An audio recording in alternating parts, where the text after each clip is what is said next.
This is Chokyo Community Radio. Follow us on Twitter, Facebook, or Instagram at Chokyo Community Radio. It's more than sound waves. It's storytelling, connection, and a platform for change.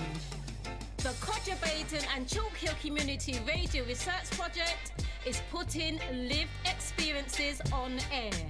We're amplifying voices, uncovering truths, and ensuring research speaks to the realities of African and Caribbean communities. Be part of the conversation.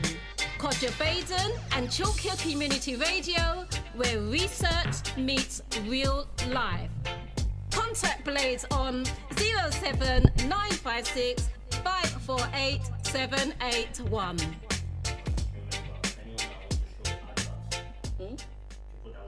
Welcome, guys. If you've just joined us, it is, of course, the Chalk Hill Community Radio Station. So Let's Talk Show live with the girl Blaze and Big E. Why am I getting that massive feedback?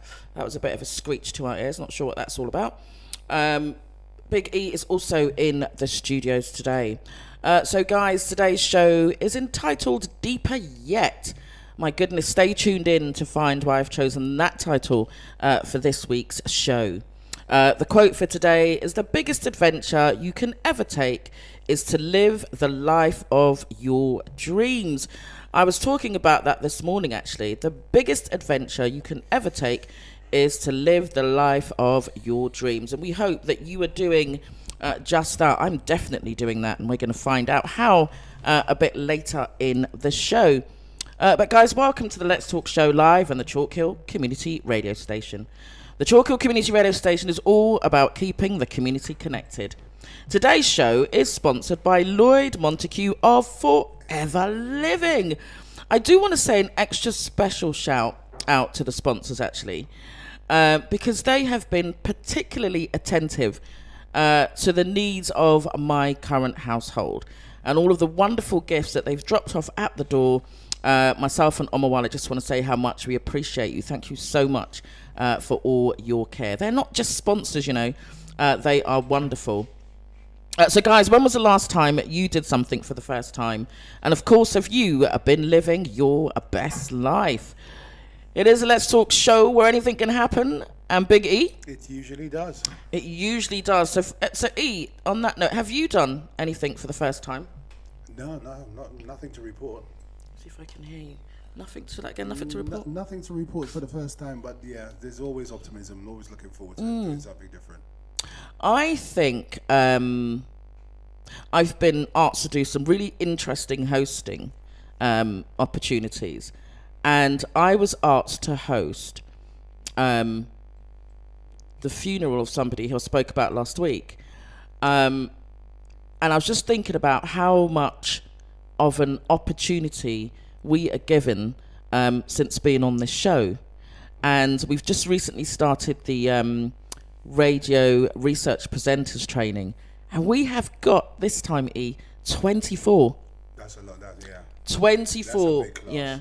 24 showed up, and they were amazing. So this is week 2. So I do want to send a big shout out to everyone who showed up for that training. You are on the road to something exciting. So that would be probably the first time you've done something in a long time. So well done to everyone who showed up for that training.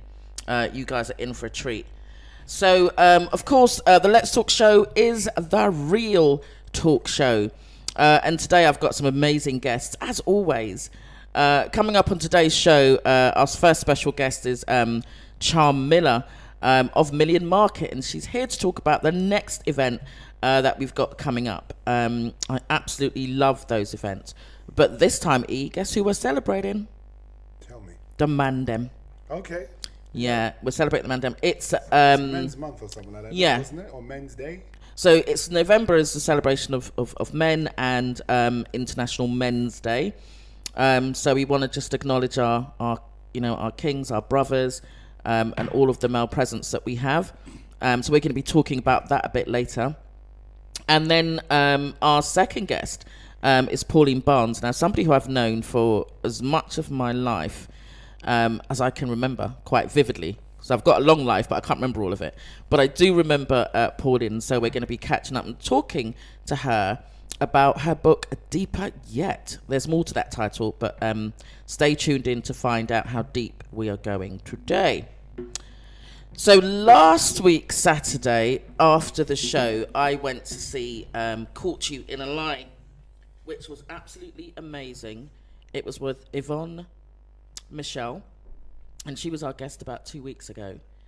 And the production has got to be one of the best I have ever seen, or one of the best I've seen in a long time. What was wonderful about that as well was because it was held in a community space, and it was held in the Leary Constantine Centre in Willesden. And I love that we brought black theatre to Leary Constantine. What's your thoughts on that, Biggie? Yeah, it's brilliant. I wanted to go to that show, but obviously I had other commitments, which was work. But I did see some of the clips and saw some of the performance, and she has got a really powerful voice. Yeah, it was really powerful, and actually that was quite deep. It just shows how many of us live with trauma, and then it's how do you turn your pain into purpose? What do you do with your trauma? And there are some things that happen, and I think, how do you get up and get on with the rest of your life having experienced that? And Yvonne really took us on that journey. I was also glad that so many people came out to support the cause. I mean, the place was ram. That's good. Yeah, I think there was easily 200 people. Might even have been more. But the doors opened at 7, so I got there at 7. But when I got there, I found out that they actually had to open the doors at 6:30 because there were so many people. Oh, wow. Yeah, and by the time I got in there, it was full. And when I go to theatre, I like to be right in it, like almost on the stage. So I was pretty much disappointed that I was going to be at the back. But God is good all the time. And someone said, "Oh, Blaze, there's a seat at the front." I was like, fantastic. So I was like front row. So that seat was definitely saved for me. So I was in prime position, and it was just really wonderful. So, so that's that. So, E, let's talk about yesterday. Where were we yesterday? What were we doing yesterday? Yesterday we was at Wise yesterday, doing the, Leaves? Autumn Leaves, Yeah, the Autumn Leaves project, which was meeting some of the elders and that in the day centre and having some fun with them, doing some exercise, listening to some music, eating some food, and getting some massages, which was off the chain. Yeah, that was good. Yeah. So basically, when was Samantha our guest? The week before last? No, last week. Oh, was it last week? Yeah, last week Saturday. Okay. So Samantha Banton was here from Wise talking about, taking care of the elderly. That is so important because that's our legacy, that's our heritage, and they're the reason why we're here. Whether we want to be here or not. But that's the reason why we're here, and they've done a lot for us. Mm-hmm. I want to send a big shout out to Celia and Al, who tune in before we do. So lovely to hear from you guys. Haven't heard from you in a while. I trust that you are both well. And Al, just so that you know, when I was doing my playlist last night, you were firmly in my mind. So I might have some oldies for you too. Let's see how we go. But yeah, the Autumn Leaves is such a great idea. So it's the Wise Caribbean Centre in Ulrich Avenue. And as E says, there was some exercises by 9. Big shouts out to 9. Actually, bigger shouts out to 9 because 9 celebrated his birthday. Yeah, happy belated 9. Yeah, on Wednesday. So happy birthday, 9, who does so much in the community. He's a real torchbearer, so thank you. So it's myself, Big E. 9 did some chair exercises. Had me sweating, actually. Chair exercises, and then we had an organisation who I can't remember their name. I did ask them to send me the details, but they were giving massages, and some of the elders came out, and I don't know for you guys now, but it's not about if you're in pain, it's about where is your pain. Yeah. Where is it, not are you in it? And so they came out saying they felt more relaxed, and I just thought it was such a beautiful session. And then we had Ruby from, I can't remember if it's Smile or Shine. Can you remember? Shine. Now, Ruby from Shine. Yeah. Ruby from Shine. A lot of interesting information. And she was talking about like energy saving and debts, because sometimes, you know, as elders we fall into debt and we don't know what to do or how to manage it, and then we panic and we get stressed. But this organisation helps those to manage their finances. So, for example, somebody might go into hospital. I think was an example she gave, because they're unwell, and they basically go into hospital, and during the time they're in hospital, they've not been able to pay their bills, and then when they come out of hospital, all of the bills have mounted up, and they're probably going to be feeling a little bit stressed. So Ruby was saying that she helps them to do that. So we're going to probably have Ruby on our show at some point to have a chat. What do you think, E? Yeah, it's a lot of information that people don't know about, especially the elderly. So just to have that information where you can go to get help, which a lot of people don't know about, and that's what this show is all about. You know what I mean? Bringing people to the forefront to give you the advice that they have and places where you can go to get help if you need it. Yeah, absolutely. And I think the other thing that's quite nostalgic is, I know it's Friday, but I have Saturday soup on a Friday. And like how it's getting cold now, that dumpling and whatever. Well, I don't eat meat or fish, but I had a really nice vegetarian soup. What did you have, E? I had the chicken soup. Okay. Yeah, it was nice. So E had chicken soup. I think it was red peas? Red peas, yeah, red pea soup. Yeah, red pea soup. The thing is, you know, with the red pea soup, I must learn to make that without the meat. I don't know if it quite tastes the same, but I always feel like I want to have that. Without the meat. Isn't it kidney beans? Yeah, but will it have the same kind of... I'm sure it's kidney beans. I'm sure it's kidney beans, and they make it into a soup. But So- they call it red pea soup because, I don't know. Yeah, unless they sort of like make it from scratch and not out the can. So, guys, red pea soup recipe, please, without the meat and no fish. Because that looks good, and I always feel like I want some of that. So they had Saturday soup on Sunday, and they played some music. Actually, Al, just to let you know if you're still tuned in, they were actually asking for you, but they hadn't given me enough notice to invite you down. So if you want to pop down one day and spin some tune, they would love to see you also. So yeah, so that was Autumn Leaves. We've also got on the 6th of December, we've got a community in-reach event, which is a collaboration of organisations, community organisations, and this is about taking your health into your hands. It's also about community voices. It's from 11 a.m. until 4 p.m. So we will not be doing a show on the 6th of December. In fact, I'm not doing a show next Saturday. I've got a host of community events to do, and so I won't be in for the next 2 weeks, back on the 13th of December. So the event on the 6th of December... Is that me? Can I? Back on the 6th of December, we have got Brent Civic Centre. That's Engineers Way in Wembley. And it's going to be free entry via Eventbrite. I'm going to be down there. We're going to have a DJ. There's going to be food, drinks. There's activities for all ages.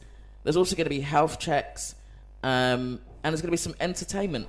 So it's a free event. You can log on via Eventbrite. So it's called Community In-Reach Event, and you're invited to the African Caribbean Model Launch. So let's see if you can make it. I'd love to see you there. I'm definitely going to be there. It is also sponsored by the NHS, sponsored by Brent, 3ST Northwest London, which is really about supporting the work that we're doing here in Brent, and some other boroughs are going to be joining us as well. So that is Saturday, the 6th of December. And then we've also got Donet's event coming up, haven't we? We Care for Carers. That's We Care for Carers ball, isn't it? Yeah, you come to that, E? I have to look at my roster, see what goes on. Do you know that's next Sunday, isn't it? Yeah. So, was that you? Is that me? We've got some gremlins in the house today, but we're going to keep it moving. So we've got the We Care for Carers ball Sunday, 30th of November. Doors open at 5:30 and dinner will be served at 6 p.m. So be on time, guys. Be on time. There's going to be music. I will be hosting alongside Miss Righteous Lee, who I'll meet on the day. I don't think I've met her before, but I will be hosting with her. Like I said, there's going to be music, there's going to be a comedian, saxophonist, raffle, and that's at 857 Coronation Road, London, NW10 7PP. So guys, make sure you come down and support that event. So they're going to be celebrating the invaluable work, of course, of all of the caregivers. So those of you that are caring, both in a working capacity and also caring for your loved ones. It's an evening of gratitude and appreciation. We'll be holding this event to celebrate caregivers who are often underrepresented. It's a night of awards, giveaways, and show of appreciation. And also, the proceeds from this event, they'll be donated to St Anne's Bay Hospital and Bellevue Hospital, both in Jamaica. And we know that if ever there was a time that they needed support, it was now.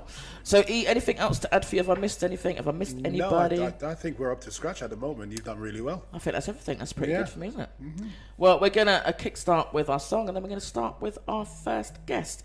So, before I do that, I had placed an order, and I placed an order. I was excited. I bought myself a brand new laminator pouches and some paper to go with it, to assist me with the work that I do for my training. And so the laminator comes, the pouch comes, and I'm like, where's the paper?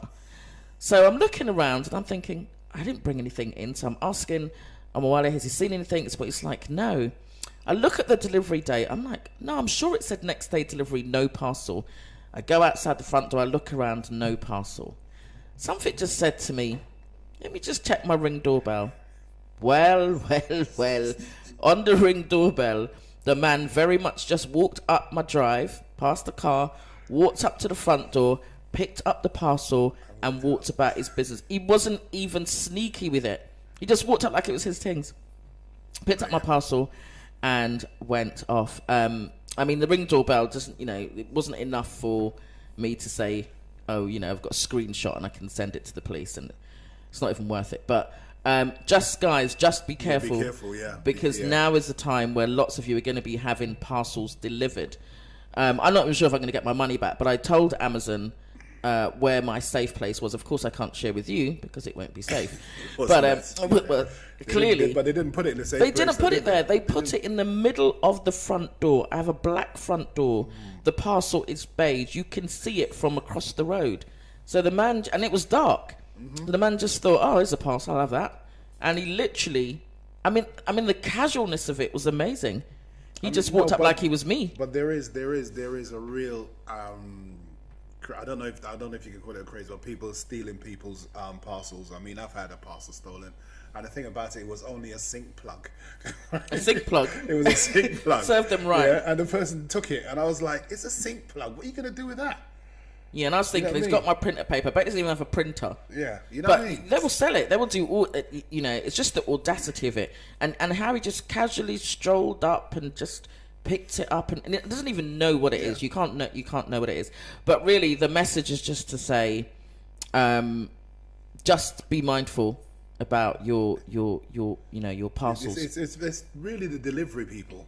Yeah, it's the delivery. Sometimes they take the thing. It is the delivery people, because at the end of the day, if you've got special requests where to put a parcel and they don't put it there, it's not your fault.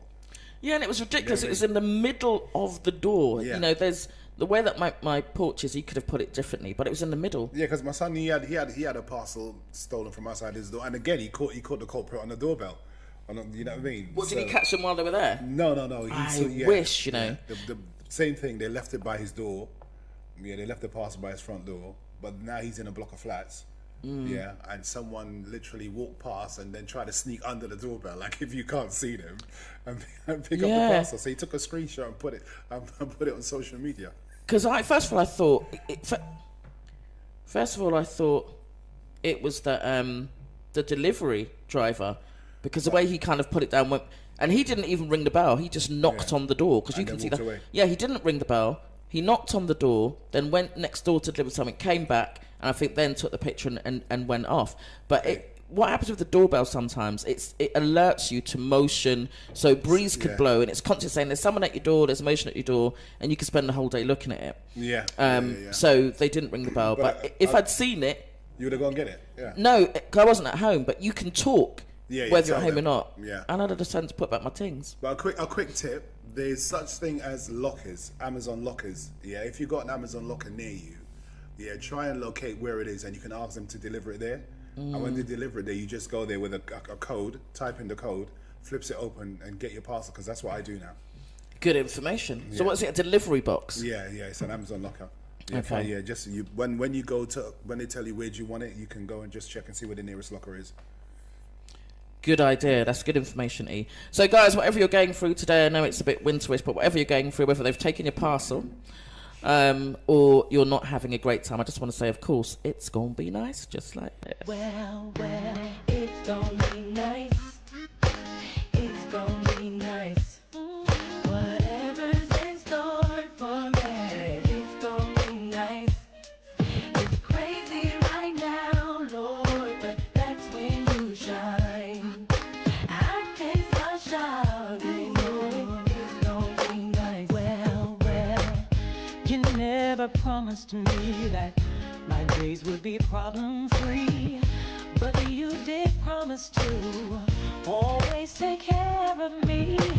Right now it seems that my troubles will never end. I know you promised to be my closest friend, and it's gonna be nice. It's gonna be nice. It's gonna be nice. Whatever you got in store for me, Lord, it's gonna be nice. It's crazy right now, Lord, but that's when you shine.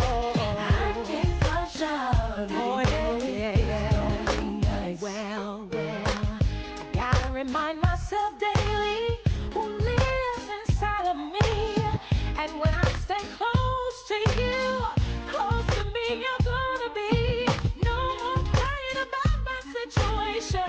I know what I gotta do. I gotta pray, gotta trust, gotta believe. Depend on you. It's gonna be nice.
Adam says it's going to be nice. So it's going to be nice, guys. So back in the studio with us, we have a Charm Miller, who is not a stranger to the Let's Talk show by any means.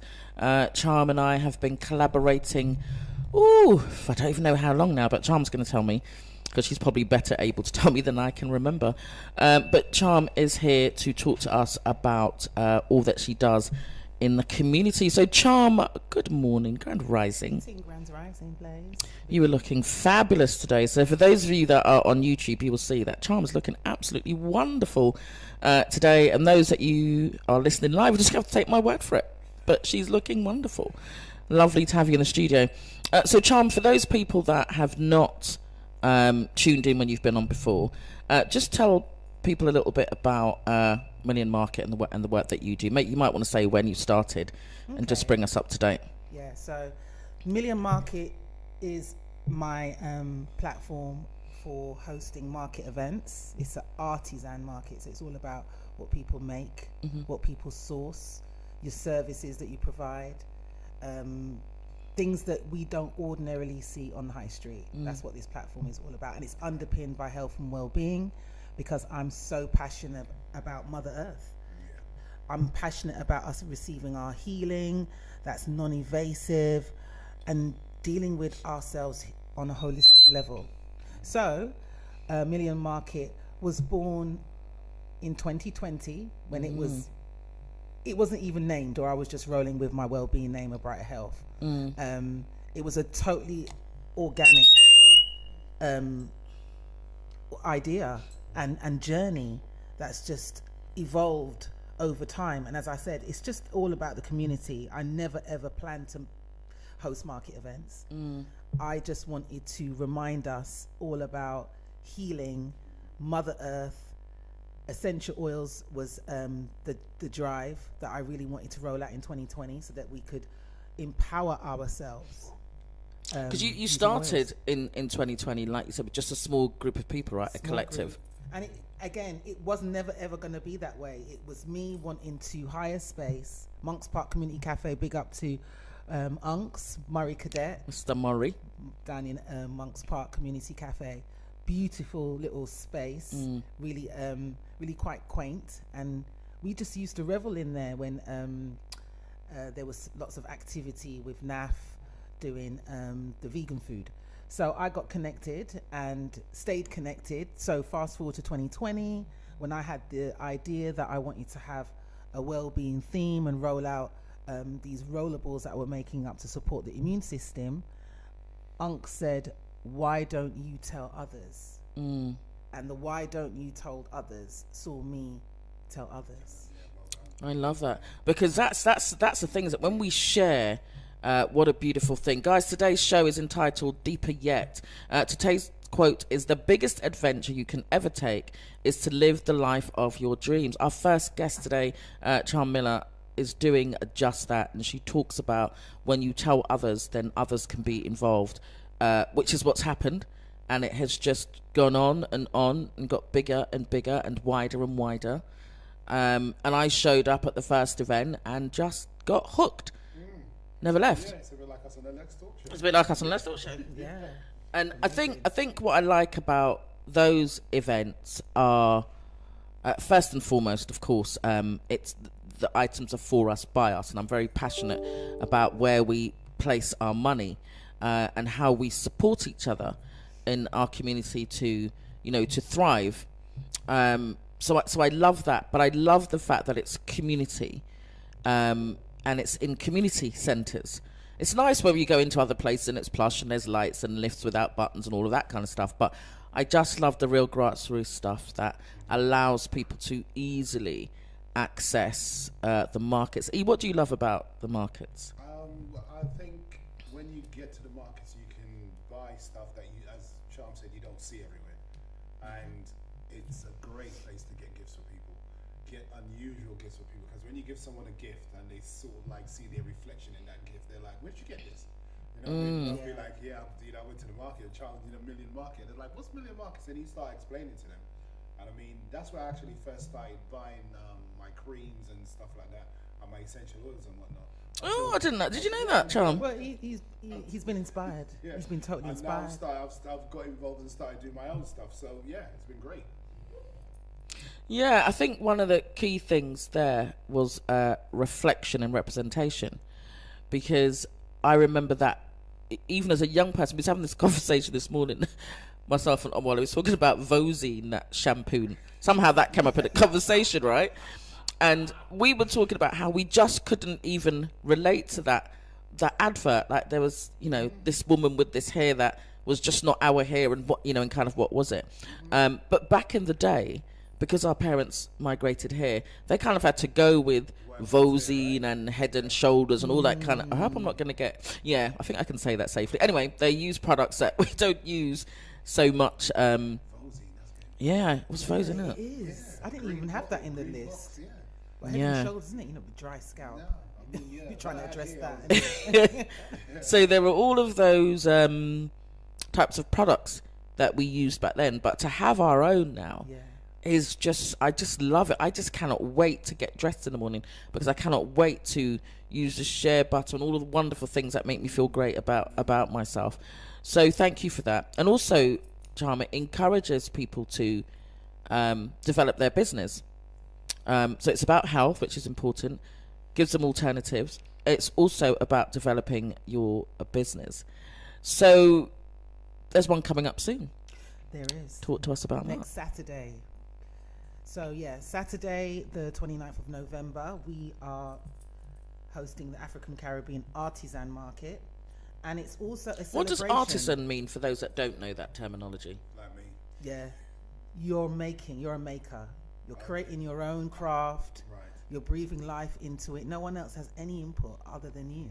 So it's an illustration of your creativity, your talent, your skill, and the energy that you're putting into the product that you're making, as well as I said, sourcing. You know, we always want things to relate back to the African continent, and so that people can benefit from what we do here cooperatively. This kind of work helps to support families back home. Yeah. You know this. You know, it's putting food on the table. It's helping people to become economically empowered, and the sourcing is quite crucial to the way how people are working as well. So we know we got a backstory to where products are coming from.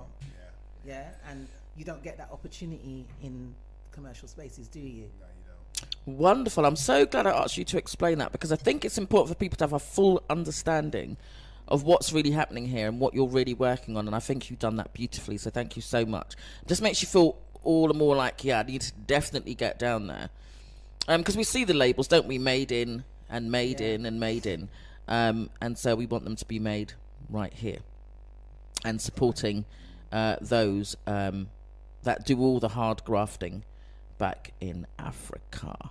So tell us some more about the event, Charm. Tell us what's happening. It's a celebration for International Men's Day. You know, we celebrate International Women's Day. I'm thinking, I love themes. Yeah. I love the idea that we're remembering that men play a key part in our existence, of course. So there are achievements to acknowledge. There are, you know, the role that they play in the community, in the family. Yeah. We want to hear your challenges, want to hear the stories. So yeah, we are about that for next Saturday, and it's going to be an array of vendors. We're going to have some food, we're going to have some drinks. Blaze is our host. Music, yeah, you got some Music, we're going to have some music. Big up to Slim from Unique, and big up Unique, Mikey, love up always for the support. We're going to have some talks, some Mandem talks. Yeah. And are we still looking for someone to sit on the sofa with? Yes, we are. We are definitely. I have got somebody in mind. Okay. But there may be others that I might have to pull upon. So watch out, Biggie. You might be on that sofa. It could be you. Could be you. So, guys, I think the call out is this for sure. In these spaces, they are predominantly frequented by the sisters. And what we want to do is we want to really open it out so that people understand that this space is for families. And what Charm is saying is that we are celebrating our kings, our brothers, our dads. We are celebrating you, and we want you to come down and feel celebrated. There's a free gift for them, isn't there? Talk to us about that. Guys, register on Eventbrite. Mandem, show your tickets at the door, and you'll be in for a little gift. Okay. And a welcome reception. Yeah, we want you to little goodie bags. Yeah, we want to celebrate you. We want to thank you. We want to love upon you. We're going to have some wellness. We're going to have some massages. Original Goddess is going to be putting her heart and soul into giving some chair massages. And yeah, we're going to have some food. We've got a totally new caterer. Nice. She is from West London. And again, this is a Northwest London platform. People are always getting at me saying, aren't you taking it here? Aren't you taking it? No, this is home. Yeah. Because sometimes home is where the heart is, and you just got to get your craft right. We're not saying that we won't go, because we have ventured outside of Brent, But sometimes we just want to get it right. We want to get it right here, isn't it? Before we... It's just the way it's grown and evolved, and people come to us. Yeah. So why can't we be remembered? Why can't our area be highlighted as somewhere where people want to come in and, you know, revel in a market like we used to? And we no longer have that same essence of Wembley Market, but we're creating our own space, our own vibe. Days, we used to be going to other people's markets. Exactly. So now you're creating, Exactly. Yeah, well done, man. And people are saying they'll go south. I think it's a brilliant time. South do their thing, West London do your thing, East, all of the areas do It's your enough thing. for everybody. Have your own vibe going on. Have your own high street. Yeah. Create your own mall. Bring the talent together and showcase. So Yeah, and also I'm really, really saying that I would like people to really show up and show out, because we hear a lot of, oh, we never have nothing, and oh, you know, we should, and oh, we should.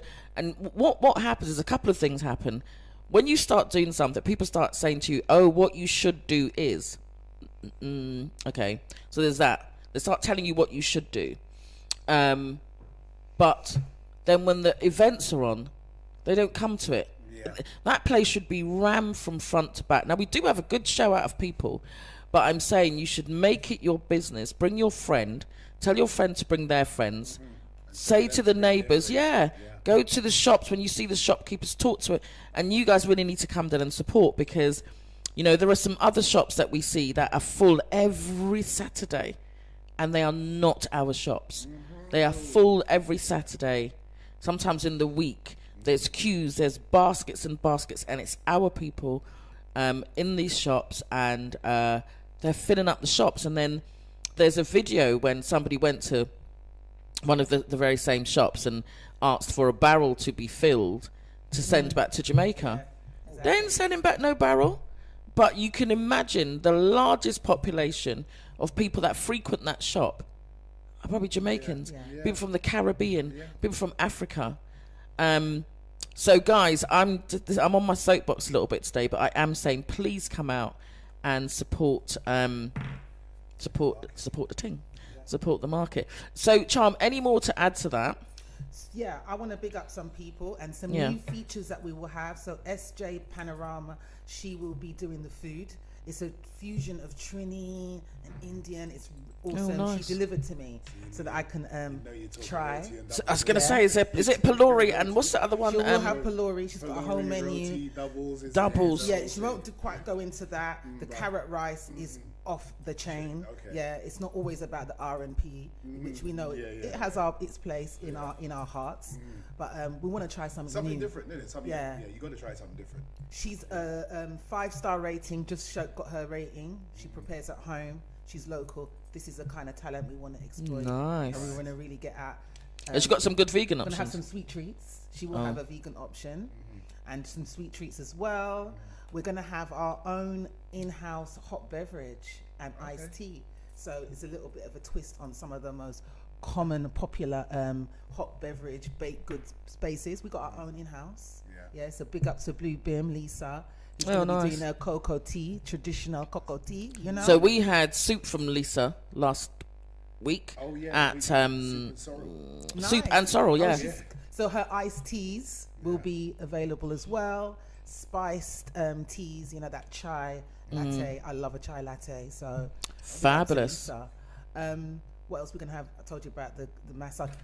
Sister Kalila, Sangoma drummers. She won't be with us in person, but she will be with us in spirit. Okay. But her group will be doing some drumming sessions. So get involved. People find it so therapeutic. The kids get involved. You know, we're making a joyous noise. Have you done a session of drumming, E? Not yet. You need to treat yourself so that when we come on the show next time, you're going to say, that's what you did for the first time. Will. I used to drum. Oh, you used to? Okay. You just haven't. Do you know something? I tell you, I think, E, do you know the next person I'm interviewing? I am interviewing you. Because we have done this show together. I keep telling people, don't forget I weren't born here, all right? So. Yeah, I know, but the thing is, E, what I'm saying is you and I have been co-hosting for years. We have been besties for years. And every now and then they go, oh, no. Oh, I done that. Yeah. Oh no, I used to rap. Oh, I used to. Yeah. Oh, and now I used to jump. I think we know about the rapping for the camera. Yeah, we don't. Yeah. Next show, guys, Blaze is interviewing Big E. You're going to be in the chair. Tell us a bit about yourself is going to be the first question, because I don't actually know who you are. Would be good. Would be good. Yeah, definitely. I want to get. I'll definitely try and get back in that drumming. Yeah. Do some drumming. Charm, make sure that E does some drumming. We want to see the drumming. Get involved. Yeah. So, guys, please register on Eventbrite so we can expect you. And remember, show us the ticket at the door. Yeah. We'll have some raffles. You know, we do some bougie Good, prizes. yeah, your prizes are good. Yeah, we're not playing. We got a sound bar. This time we have a laminate machine. Oh, really? A bit of a sore subject. So, no, have you got? I got the laminate machine, but have you got the paper? Because that's what's missing. That's what's missing. For a raffle. Well, I could hook you up with that if you want something in between. Looking at a hamper, hoping we're going to have some produce. So big up to Alkaline Ricky and Magic Nectar. Oh, we hope wow. we're going to have some produce in the house so that we can keep the essence of well-being through our food going as well. You can get your produce from the market. That's another thing. Next year, I really want to kind of get my way down to the It would be farm. nice. I They really need need you. to do that. They So, need guys, we're you. going to the farm. So, get your boots ready. We're going to the farm. Definitely. Yeah, It'll be a Yeah. nice feature. That'll be something to do for the first time. So and then the next day, I'm busy about my business with Go Africa down in Chapel Market. So big up to Anna, who I'll be supporting on the 30th down in Chapel Market. We're going to be out in the elements. So, but hey, it's another experience again. And then on the 6th, we're at the Brent Civic. Okay. It's a community affair for the InReach project, aiming to improve health outcomes in the African Caribbean community. And then the final one for December is at Unity Centre on the 21st of December. So we're joining with Peabody with their community investment program. And again, we're going to build a vibe. It's a Sunday market, so you'll be able to get your shopping. If you Don't forget to are bring on me holiday. birthday cakes, guys. It's the day before my birthday. Day before Blaze's I can just birthday. put it in the fridge. Yeah. It's not too early. Exactly. So let's gather for that. There's been lots of gatherings that's been happening down at the community centre, at the Unity Centre. So, Yeah. guys, Yeah, I'm glad it's there, actually. yeah, it's going to be nice. Sunday, so no excuses. We're steering away from the buzz that will be happening on Saturday, which is the last Saturday for shopping. Keep the vibes Keep the vibes going. Food again, drinks, the food. We're going to have some games, domino, Yeah. you know, and even maybe the Monopoly Blaze.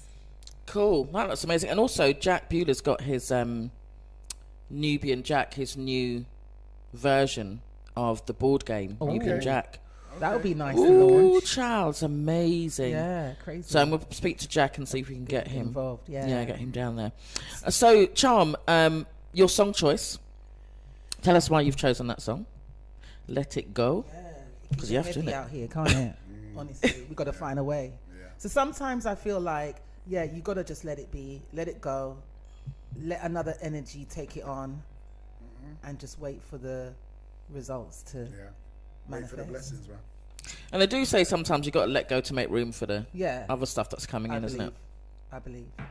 So Let It Go. This I like this track, actually. So we're going to play Let It Go. Charm, any final words from you?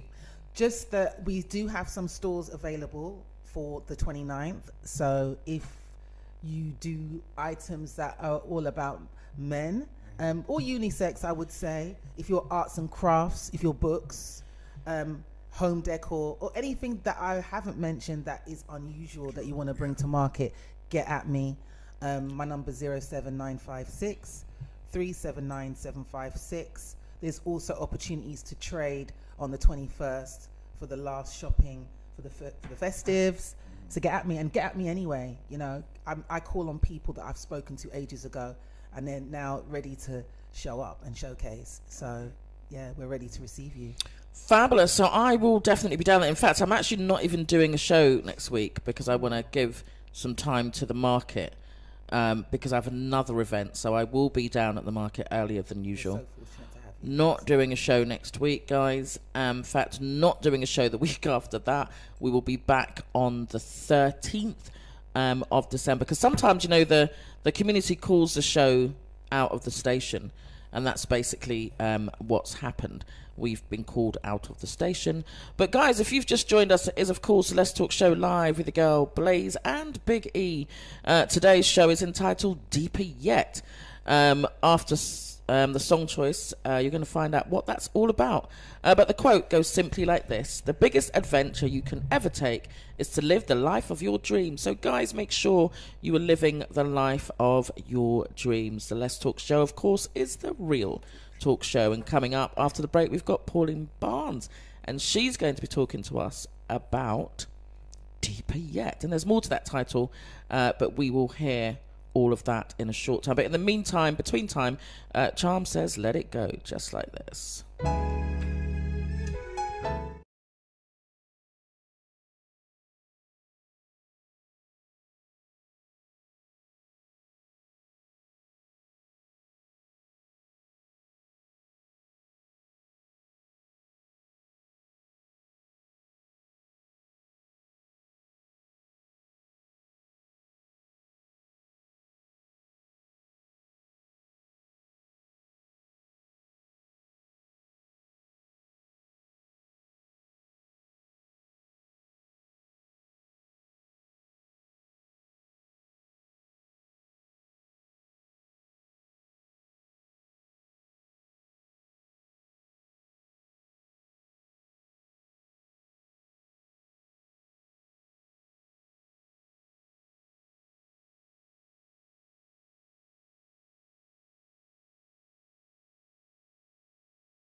Big shouts going out to Linda Wishart, who says, What is charm letting go, nosy? But anyway, it's always wonderful to have you tuned in. Thank you so much for all that you do. Maybe it'd be nice for you to join us actually down at the market next Saturday, if you, of course, are free. It would be lovely to see you. I know that you've been busy. So thank you for your interaction, guys. If you want to get involved in the show, it's 07956548781. That's 07956548781. Wow. So today's show, entitled Deeper Yet. The quote is, the biggest adventure you can ever take is to live the life of your dreams. Now, Deeper Yet is part of the title of the book that we're going to be discussing. And I also think the quote is related to both our guests today, because I feel like they're on the venture of living their dreams, and how wonderful, because we must be familiar with the saying that a lot of great ideas are in the graveyard, because people don't dare, they don't have the audacity to just kind of explore and believe and to dream. Sending shouts out to John Downey, actually. I remember John saying to me that I should dream so big I should be scared, and if I'm not scared, then my dream is not big enough. And I think he's right. Sometimes I've really got to say, yes, I can, because we often suffer with imposter syndrome, where we don't think we should be the one that has the right to stand in front of an audience and talk, or that has the right to try and sell something that we've made. Big E's talking about exploring with creams. Why have you decided to do that, E? Was it a dream? It kind of. I mean, I kind of like to mix and blend things anyway. So I thought, like, look at what I'm using instead of going out and buying the local stuff or the stuff that everybody gets. You know what I mean? Why can't we can make it ourselves. So what I do is, you just buy everything that you need, buy your ingredients and put it together and make your own stuff. Yeah. Because it's good to try things, and if it doesn't work, then it just doesn't work. But I think it's when we don't try things. And I'm thinking now about the Freedom and Balance crew, who made me a published author, who had me up at Leicester Square Cinema on the big screen. And it was their encouragement, and I could be their mother, I'm sure. It was their encouragement that got me to do something that I kept saying, I must write something, I must publish something. But they encouraged me and helped me to do this. So my next guest, I'm really excited to have in the studio, because whilst I don't remember a lot of things, I do remember this individual as when I was a child, and being part of my childhood and growing up in the wonderful Chalk Hill estate. So Pauline, author, teacher, dancer, singer, etc., etc. Welcome to the Let's Talk Show Live. Thank you. How are you doing? I'm doing very well, thank you. You are looking exactly the same. I gotta tell you, you're looking exactly the same. I'd have recognised you if I saw you in America. Wow. And I haven't seen you for decades. No, people say I haven't seen you for years. I have not seen you for decades. So it's wonderful for you to be in the studio. Thank you for joining us. Pauline, tell us a little bit about yourself, like your cultural heritage, your kind of earlier memories of being in the UK, or if you were born elsewhere. Just let's have a conversation about who Pauline Barnes is. Okay, so I was born in Jamaica. I came here when I was 10 years old. Okay. And met my mother. My mum left when I was 5, so it was almost a reunion. Yeah. Met my brother for the first time. He was 5. So was your brother 6. born here? My brother was born here, yes. Yeah. So it's I guess I'm a bit of a fusion of Jamaica. Jamaica still lives inside of me. Oh, 100. And I do go back, but I feel very grounded in Yeah. my Jamaican roots. Good. I love that. What do you remember about life in Jamaica before coming here? I remember church, I remember school, which I loved, and just the freedom. Yeah. You play the song Letting Go. In Jamaica, you could just let go. Yeah. Yeah, it's just that freedom. We'd go out, we'd play, we'd come back for lunch, we'd go out again and play. Just the beauty of the place. Yeah. And I'm sure there were things which were dangerous, but we didn't have a sense of fear. We just went out, and you knew also that other people were looking out for you. Yeah, for sure. You knew, for example, in schools that your teachers cared about you, that your teachers wanted the best for you. Yeah. And so those sorts of things, you know, has been a real inspiration. Yeah, I can see it, and some of that actually, when our parents came here, somewhat, they tried to recreate that. So, you and I were talking about the fact that we both lived or spent time in a place where you would just go in and out of each other's back doors, and it was nothing. The doors would just be open. You just open the door and go in. That is not happening now. I'm talking about someone teething something from my step and a ring doorbell, much less leave the door open. I mean, I'd come out and everything could be gone. But we used to have the back doors open, and we just open and go into each other's houses. And that must have come from living in the Caribbean, where probably that was another thing that was the same. E will know because he spent time in the Caribbean. Unfortunately for me, I haven't had any of those wonderful long experiences. Of course, I've been on holiday there. So you met your mum, and it was like a reunion. It was a reunion. And then you had a brother. Met my brother. Met your brother. Time as well. Okay. And then went into school, which was very different from Caribbean schools. What did you notice that was so different? I think, and there were some lovely teachers there, but I think for the majority of the teachers there, it's the way they thought we weren't clever enough, we weren't sensible enough, and the way they treated you. Yeah. And the things they'd say, really hurtful things, in stark contrast to my teachers in Jamaica, who were such encouragement. Yeah. So that was a little bit of a created kind of block for me in many respects, I think. And people talk about that and the vast differences, because how many of our children, I mean, this is a whole other show and we've done this one, how many of our children were placed in the ESN schools? I need to turn you up as well, Paul. I don't know what's happened with our sound today. People are not hearing everybody. So if you can hear Pauline, let me know. If you can't, send me a message so I can make sure that everyone can be heard. So yeah, we spoke about educationally subnormal schools that our children were placed in, and sometimes there's a difference of a very basic thing where someone described being shown a picture of a tap, but in the Caribbean we called it a pipe, and so they didn't have any sense of the different types of language or terminologies used, and they just use this to place us in schools that we should never have been in equally. So you came to school here, you were about 10 years old, you're saying? Yes, so you went to primary school and then secondary. No, sorry, I went straight to secondary school. Oh, okay, yeah. Yeah. Cool. So what were your sort of first careers? What was your jobs that you did when you left school? What did you want to... So when I left school, I worked for the Health and Safety Executive. And very boring clerical type stuff. I then was fortunate enough to get a job in Shepherd's Bush, where I worked for the Black Education Unit. Oh, nice. And that was supporting children who'd been excluded from schools and starting a supplementary school. Way back then. Way back then, starting a supplementary school and just supporting children.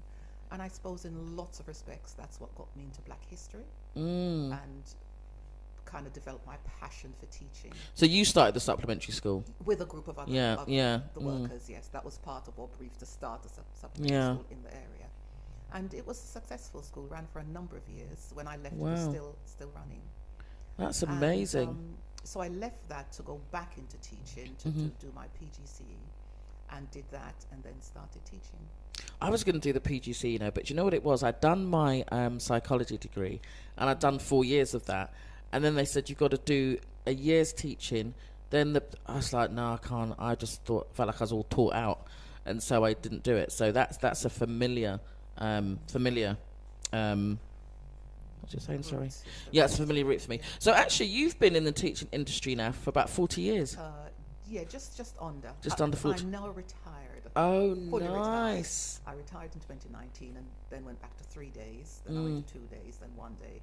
So in April this year, I closed the door. 0 days. No days. Yes. So what was it that made you go back? Because often people retire, then they say, oh, I need a bit of something to do. What was it, do you think, that made you go back to do the 3, 2 and 1, and then finally you're like, I'm out? Yeah, I think it was just too sudden. It's like the person you thought you were, because we're kind of all careers, aren't we? And I think I struggled with the letting go. Oops. Oh, there you go. Let it go. Pardon the pun. I've got a poem as well. Oh, letting have you? go. Ah, okay. We're gonna have to get you to do that one then. Exactly.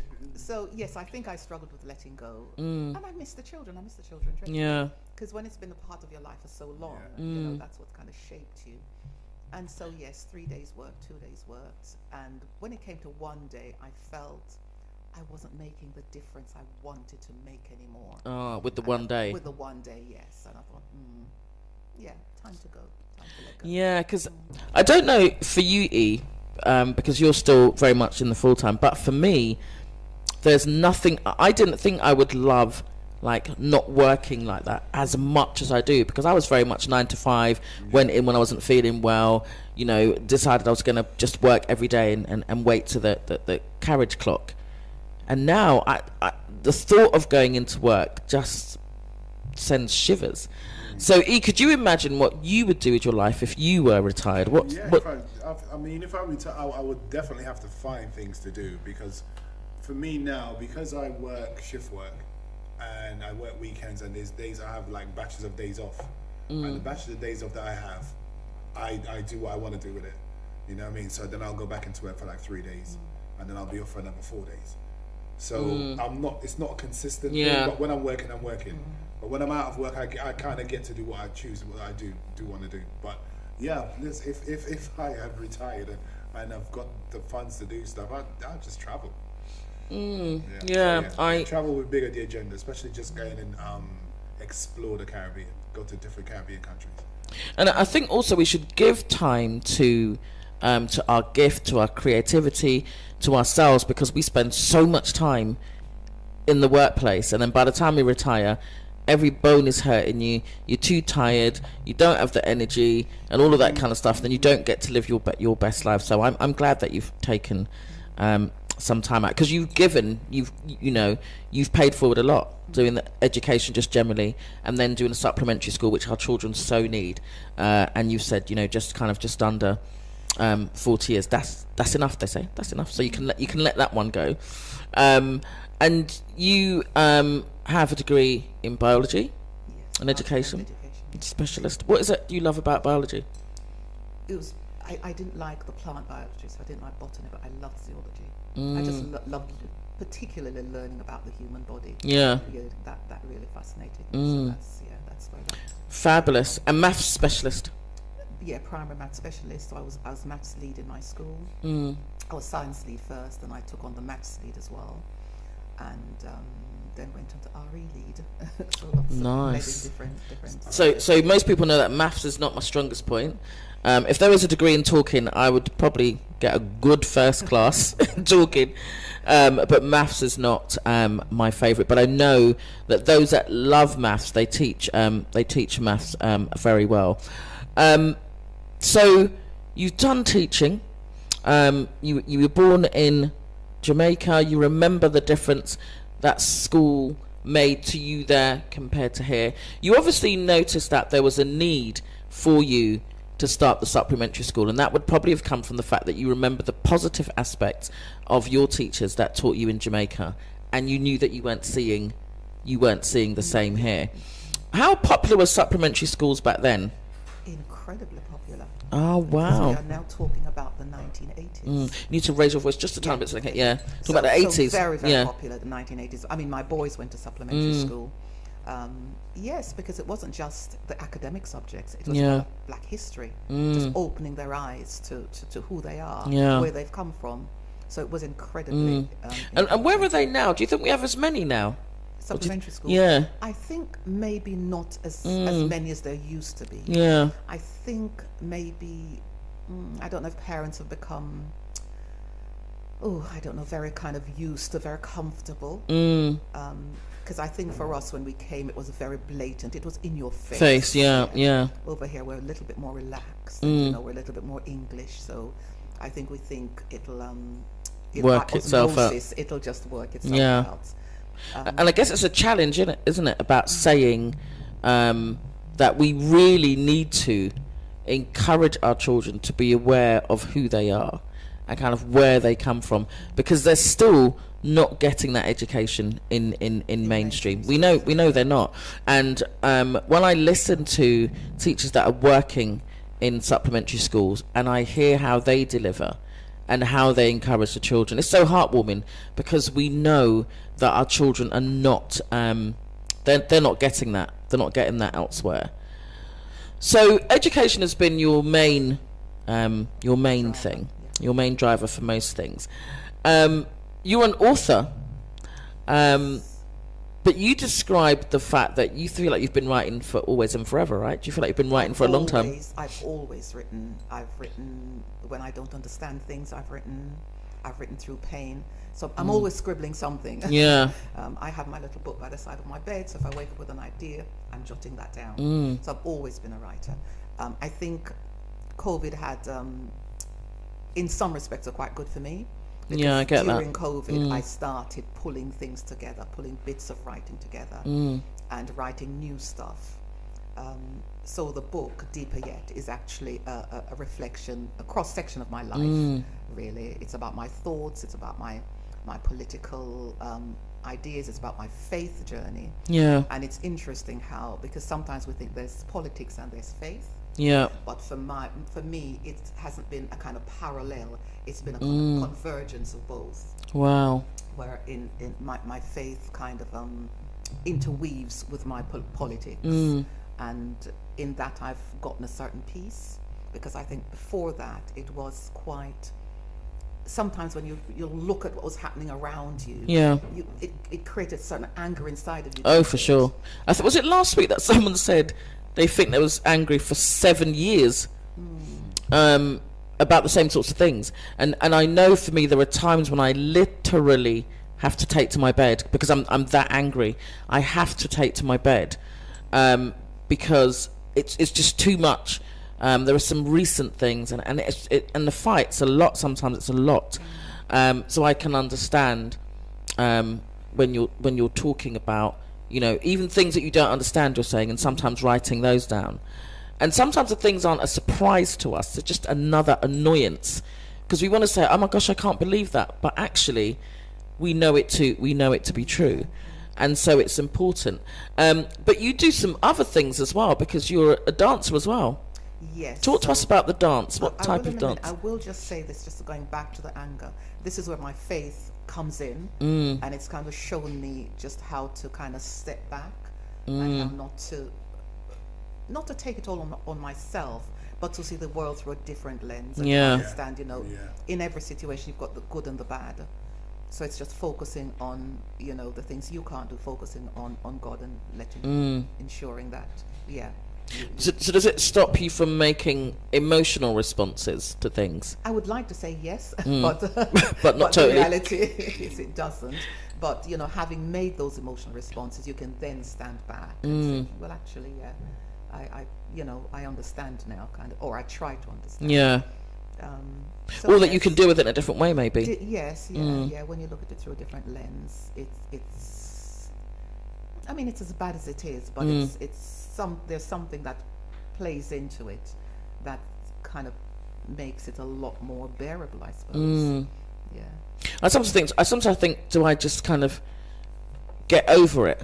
Because I know there's going to be another thing, so I might have to just park that one, or they say let go and let God, and then you just deal with what you have to do and let him do the rest. So thank you for that. Talk to us about your dancing. Okay. So do you know quadrille? No, tell me. You don't Jamaican quadrille?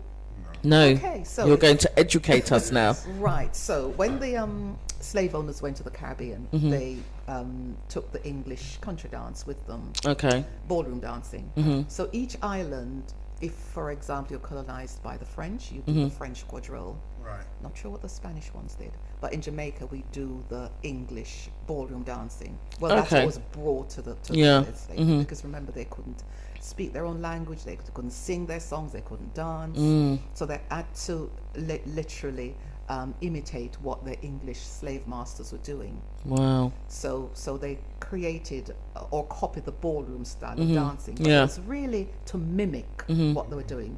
So they took the dance and they added to it, and they developed what's called the camp style.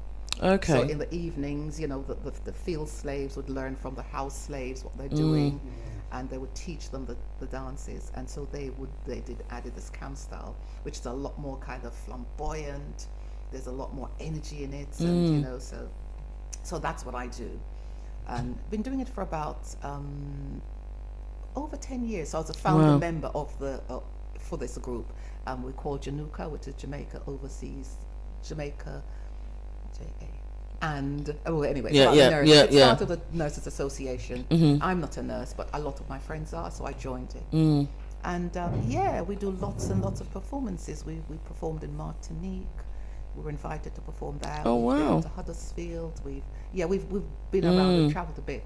Do you have any footage that, obviously you can't show it on the show, but I would just love to see it. Do you have any footage? You can actually go on the website. Oh. Yeah, or Januka website, yeah. We'll have to have a look at that. Dancing as well. And you were the founder for that organisation? One of the founder One of the founders, yeah. There are 3 or 4 of us who were part of an initial group, and we then went on to form this group, yes. So a bit of a torchbearer.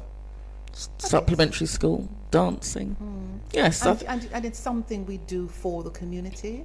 So we do, we're invited often to dance at birthday parties and funerals. Oh. Yeah. So it's something we do. And it's just sharing our cultural heritage. Hoping that the next generation will pick it up. I love dance. I'm gonna have to look into that. I do love dance. So there's dancing, there's writing. What you've got your Letting Go poem open. I wouldn't ordinarily go to reading so early, but because it's going to follow on from Charm's song choice, and you've come ready with it, let's hear Letting Go for us. So if you could read that nice and loudly so that everybody can hear the wonderful writing. Do you need to let go of something you think dear, so that with full assurance to God you can draw near? Do you need to let go of someone very close, so that you can receive the blessing from the Lord of hosts?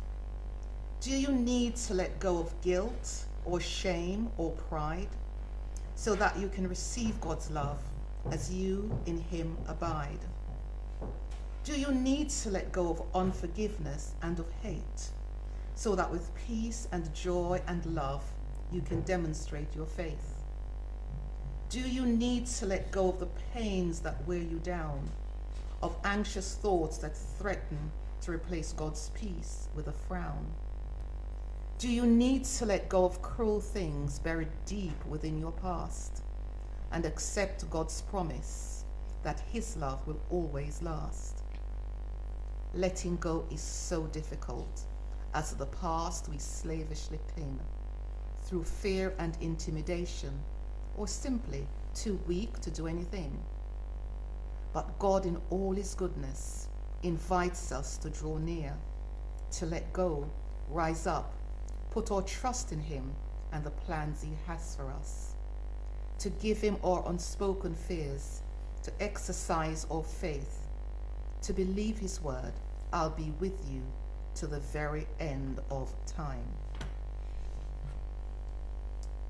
And I think that was quite personal for me, because there were things in my past that I needed to let go of. So it transcends just a kind of religious context, and I think it just... Because interestingly, that you should, I mean, wonderfully written. I thought that about the entire book, actually, and I did find the book deep, and the poems that I read really resonated with me. But also, when you write a book and you've just accepted that really was personal to you, when we write something and we publicize it, you know, we make it public. It lays us bare, it lays us vulnerable. You heard that Charm just simply said, I'm letting go of some stuff, and straight away someone was like, oh, what are you letting go of? You were saying that when you were a young person, you wrote romantic stories, etc. But you were saying that your writing was private. What made you go from writing privately to being public? I never thought of that. Never thought of that, because it was never my intention to publish. I think I was encouraged. So I went through, I had breast cancer, and my cousin said to me, "You've got to chart this." Yeah. And I thought, that's too hard to do. And I've seen ladies who've done like daily video thing, and I thought, no, I couldn't do that. But she encouraged me to chart that journey, and I thought, you know what, I have another journey that kind of that this falls into. Yeah. So I started getting things together then. But yeah, you're right. So you wrote about it. You wrote about your journey with breast cancer, but what you were saying was, whilst that was happening, another journey was happening at the same time. Yes, yeah. And it was, I suppose, it was easier for me to. It's not that I'm skimming the surface and not wanting to confront what was happening to me at the time. Yeah. But I thought I didn't want a kind of, "Oh, I feel so sorry for you" type story. Yeah. I didn't want that kind of thing. I wanted to bring together a story which triumphs over any adversity. I wanted to show hope. Yeah. And I don't think if I charted my journey with breast cancer, it would have shown the hope that I actually ascended. And do you to. still think that? Probably not so now, because of my faith has deepened. Yeah. My faith has really gotten deep. So there was a time when I remember saying, someone coming to say goodbye to me at the end of the term, and I thought, yeah, this could be goodbye. But I had to pull on my faith. Yeah. And people in my church had prayed over me. So I had all of that to get together, and the Lord had said to me, made me this promise: you will live to see your grandchildren. And I had no grandchildren then. Wow. So I that's what kept me going. Because the thing is, as I mentioned to you once, before we started the show, myself and E, and our other organisation, Kojabaden, which means omnipresent, we do a lot of work in the community, and for years we've been working with people who live or with cancer. Some refer to themselves as survivors, or people that have supported people who have cancer. And we first met Errol McKellar probably about 6 years ago, and he was talking about his journey with prostate cancer. And I didn't know that the day that he walked into the studio would be a day that would change my life. And from since then, myself and Ian and the others in Kojabaden, we work to raise awareness, to fight for equity, to have events, to support. And we have some profound individuals who do tell their story. Shouts out to Hasna Dafour, who lives at stage 4 of breast cancer. And she's been on the show a number of times. We've just done a documentary. But it is about, when you talk about these things, like you said, you don't know what people are going to say. They're either going to become a specialist and start telling you what you should do, what you should eat, when you should go, when you should sleep. They're going to be that. Or you don't want the, "Oh my gosh, that's so terrible."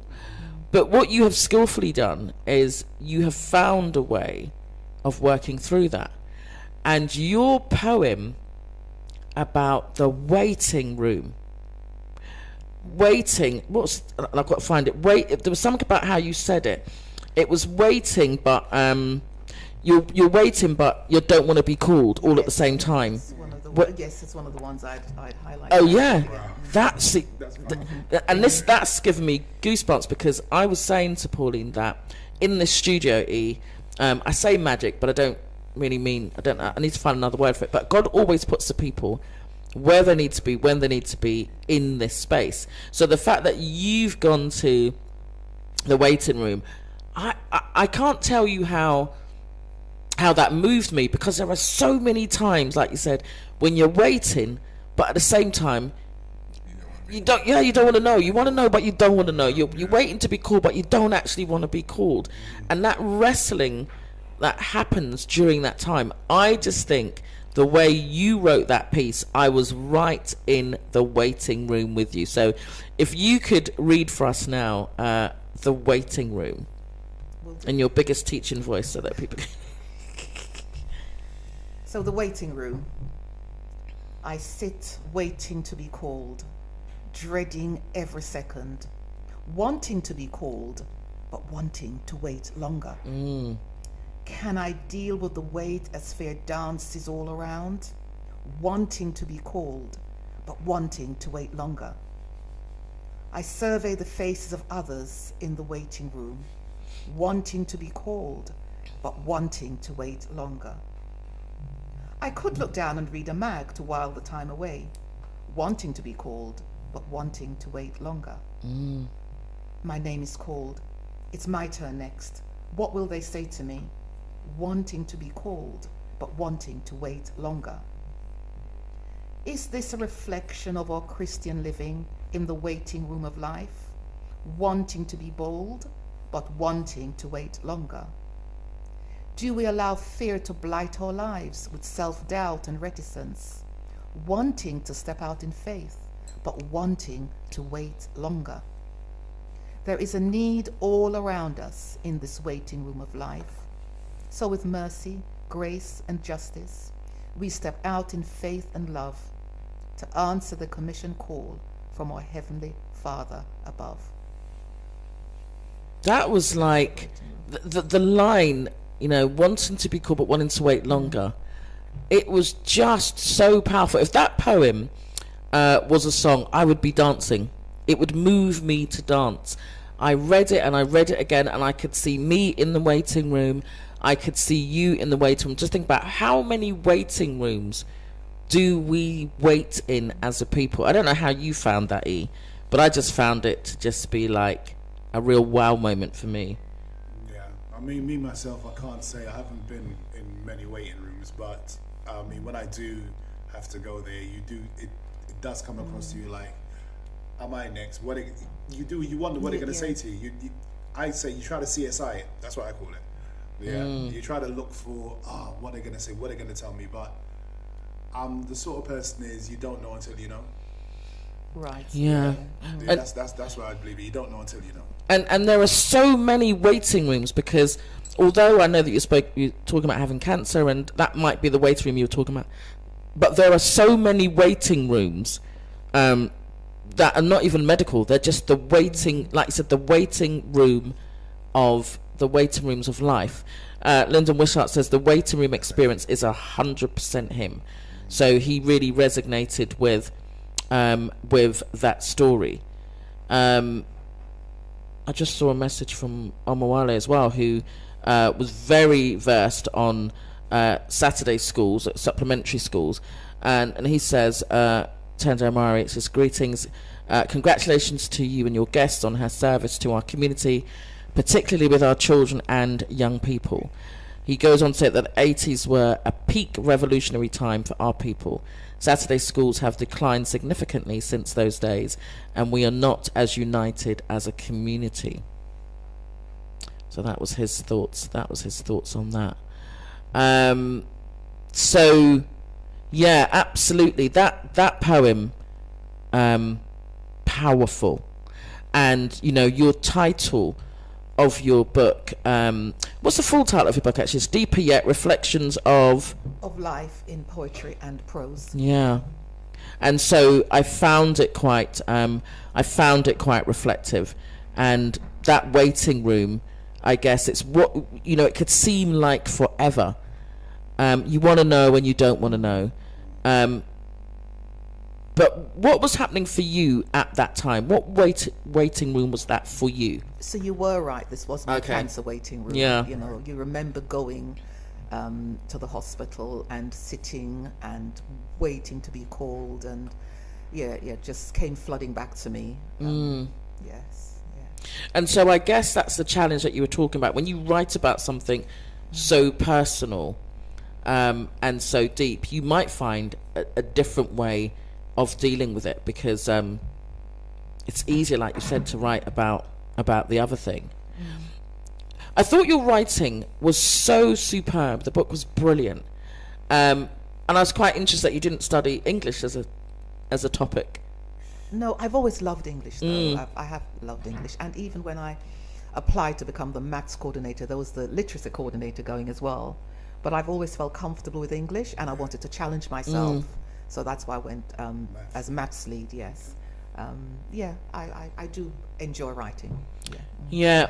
The other one I liked, I actually thought it was comedic. It was about surprise.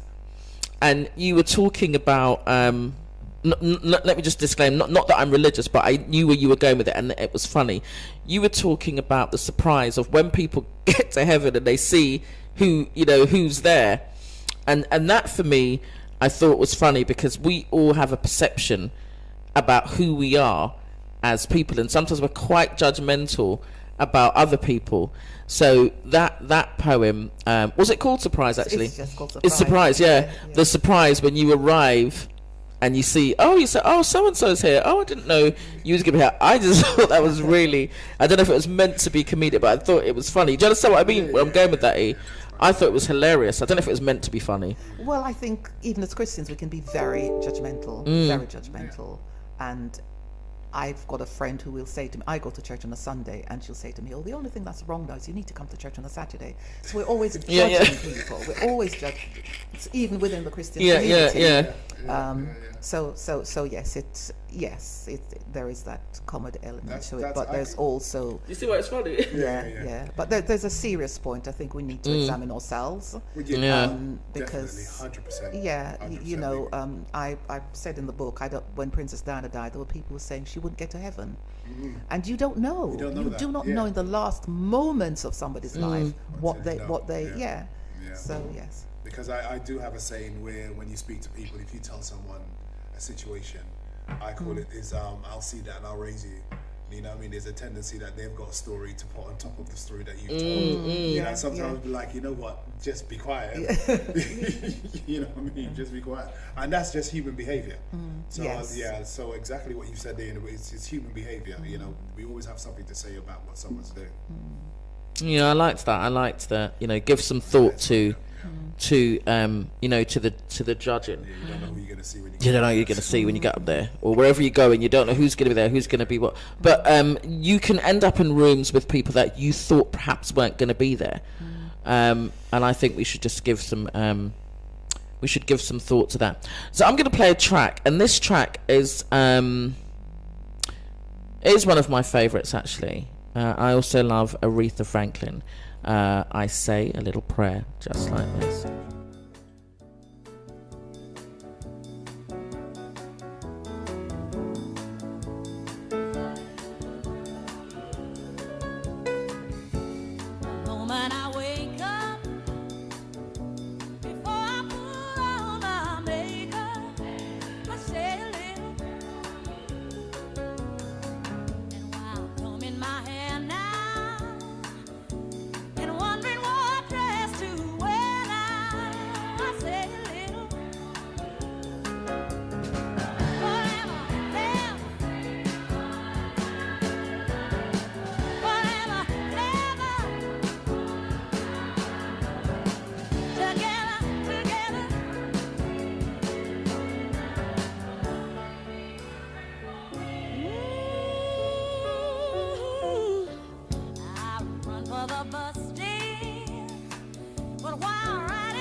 For me, there is no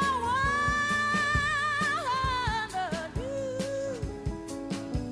Please love me too. This is my prayer. Answer my prayer now, baby. This is my prayer. Answer it right now, baby. Say you Chalk Hill Community Radio Station, playing for every generation.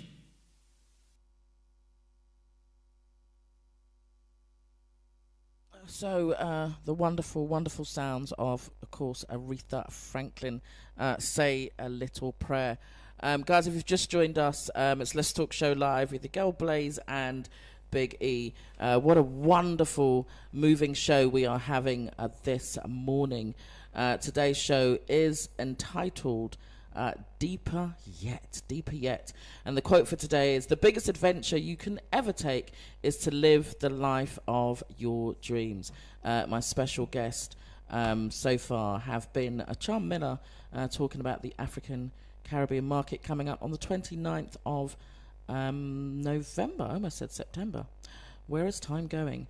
And my guest now is Pauline Barnes, author, dancer, singer. You're a singer as well, Pauline. I joined the community choir. Pauline's like, don't ask me to sing. I'm part of a community choir, so I like singing. Lovely. I love it. So Pauline has taken us on a journey, which I think really is her own journey, and she's shared her journey by writing a book, and it's about reflections of life. I'm just going to mention some comments that you've got from the listeners. Sister Sheba, big shouts out to you. She has a great question, Blaze, when you asked your guest what made you decide to make your private writing public. This resonated with her because she writes also, and she paints abstract and symbolic expression art, and her art is wonderful. I am fortunate to have a wonderful piece of Sheba's art at home, so thank you very much for that. Shouts out also to Pam Bignall, who says the waiting room is very powerful and indeed one of her favourites from the book. She loves the combination, like I do, of the physical waiting room and the metaphorical waiting room. For the latter, we are always waiting and procrastinating, and I really resonate with that. And she also says congratulations to us both. She's really enjoying the show, and it's made her migraine bearable. We wish you well. Yeah, I can see why it's making it bearable, because there are some aspects of the book that's pretty soothing, and I had to read some of them twice. Lyndon says that Too Bad Trust has a Saturday school. So well done to everyone who's still, the Capital Revivalist movement, and those who are still doing Saturday schools. Some of you are doing it online, but thank you for doing your Saturday schools, your supplementary schools. There was another one of your, and I don't know if it was the description you gave prior to the poem, or if it was the actual poem, but you spoke about kind of working methodically and logically with what we have, and you were talking about the puzzle. Okay. And what I loved about that was how you described puzzles, how we do puzzles, and people do puzzles in different ways. But I think I am the border person. I don't know what that says about my character, but I start with the puzzle, with the edges, like maybe the four corners, and I do the top, and I do the... How do you start a puzzle, Eel? How do you do a puzzle? I'm not really a puzzle fan. I don't. Okay. I get involved in solving, shapes and stuff like that with games, but I've never really actually done a puzzle. Really? Yeah, that is your challenge. So, guys, for those of you... Maybe for some people it's not their thing, but I love puzzles. Guys, for those of you that do puzzles... send me a message on 07956 548 781. I want to find out how you do your puzzles. Do you start in the middle? Do you just start anywhere? Do you use the picture from the box, or do you have the box positioned? Because I think there's so many different ways to do puzzles, and there's so many things you will get from a puzzle. But Pauline, the way you spoke about that puzzle and actually how that relates to everyday life. Talk to us about that. Okay, so I'm a look at the picture, fit it Okay. in person. And do you start around the edges? Sometimes, but I look at the picture first. I Yeah, try yeah. and find the colours. Okay. Yes, I'm not. So, guys, do you find the colours? Do you keep the box in front of you? Do you keep your puzzles? Do you put your puzzles on a big board? Is it a family thing? Is it a partner thing? Or is it just something that, like Big E, you've just never done? Yeah, I've never really done a puzzle. Has it just never appealed to you?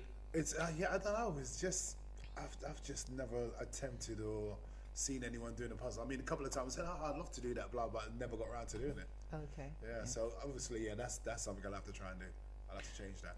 So, Pauline. Yeah. So this puzzle idea, this came out of a conversation with my cousin, Okay. and we were talking about, we're waiting on God to do something, and we get impatient because we want to see it done. We want to see the big picture. Yeah. And so we were trying to just come to terms with the fact that God sees the big picture, and He gives us little pieces, Yeah. and it's almost for us to fit those little pieces together, but we'll never see the big picture until He takes us there.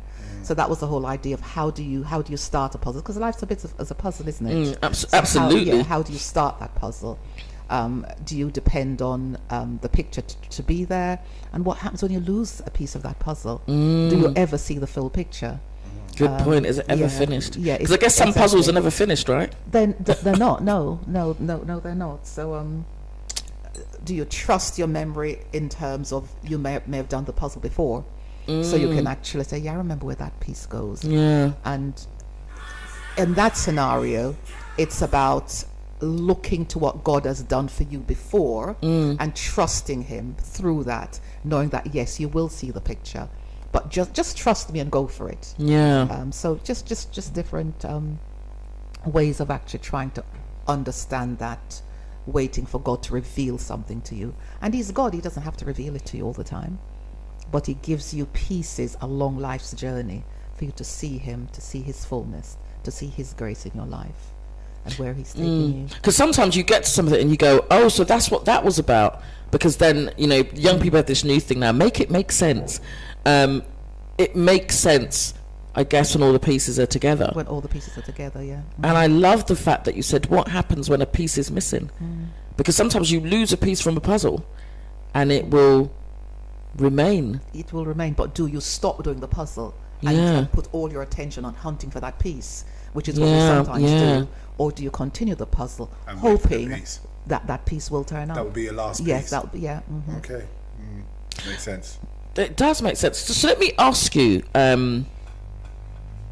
how did you come to, I know you was talking about like in lockdown and you had some bits that you were writing. How did you come to choose the bits that would go into this book? Yeah, that's a good question. Yeah. I wanted a kind of chronology. Because there were bits I left out, because there were things like between my daughter and I, which I think actually that's your story to tell, it's not my story. Yeah. So those bits were left out, and as you say, I made myself vulnerable, and it was actually quite hard to decide, well, do I want people to know all of this about me? So, and of course you're a mother of three. Exactly. Yeah. So I don't think there was anything that I felt, that would kind of threaten the way people saw me. It was more, I think, getting a certain amount of getting over my pride. Yeah. And just recognizing that whatever I'm going through, whatever I've been through, I'm not alone in this. And maybe if I shared my story, others might want to benefit from it in some way. It might give them the courage. And one of the things that I said to God in just before I published, so I said, so what am I gonna achieve by doing this? And very clearly in my spirit I just heard publish and see. So I don't know what the end of the story is going to be. I don't know how my book might make a difference in other people's lives, but I'm just saying it's out there. If you have you had your launch and all of that kind of stuff? I had the launch 2 years ago. Yeah. So yeah, it's just I've made myself vulnerable. and just see what happens. But I think also you're quite right in that we do make ourselves vulnerable, and you were saying that you're not alone. What this allows people to do is, like, already, you know, our listeners have resonated with some aspects of what you've said already today, and I've just got goosebumps because I love reading. I used to sell books anyway, and some books you read and they're really entertaining, some books you read and they're very educational, and some books you read and they just touch a chord or different chords.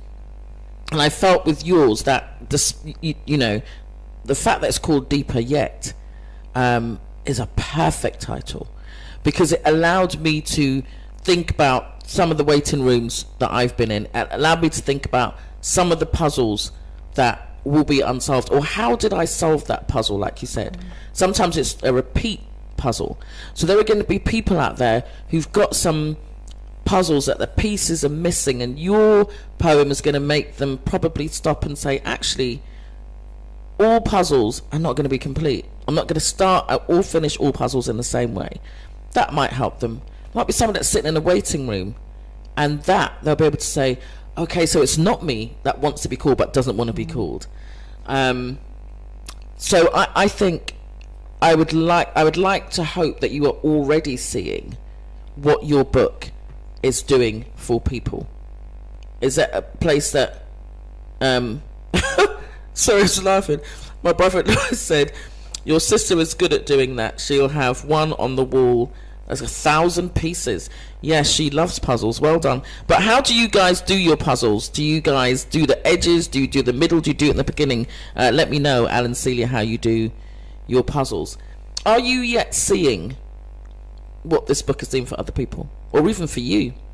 I think more for me, because I think people are sometimes reluctant to open up. But certainly for me, it's liberated me. And that's the thing about when you make yourself vulnerable, isn't it? Yeah, because that's exactly what you've done with your book, right? And it certainly has liberated me. It's made my faith journey, I think, more real, because I can look back and see where I'm coming from. I can see what God's taken me through. So that just becomes more real for me. So it just impacts my faith, and my faith grows stronger as a result of it. And as well as we said, with you publishing your book now, you've lived to tell the tale. And you know what I mean? Most people, as you say, you wouldn't know who it's reaching, but you know it's reaching someone. It's out there reaching someone, and it's brilliant. So you spoke about your diagnosis of cancer in 2020. And that, you know, you said 2013. Oh, sorry, I've got 2012 here, actually. I don't even know where I was going with that. 12, 13. Yes, okay. Sometimes, don't watch me, Pauline. These glasses are big, but sometimes I still can't see. They're just big for fashion. You spoke about that, and you said that you were encouraged to chart your journey. And that you had daily conversations. So some of those conversations, I know there's a waiting room, but some of the other conversations you've now placed in that book. Brilliant. And you're good with that. When you read it back, you're like, I did the right thing. I do. I've never regretted. No, I've never regretted. I read back, and sometimes for me it's almost like a devotion. I thought, wow, did I write that? I remember that time.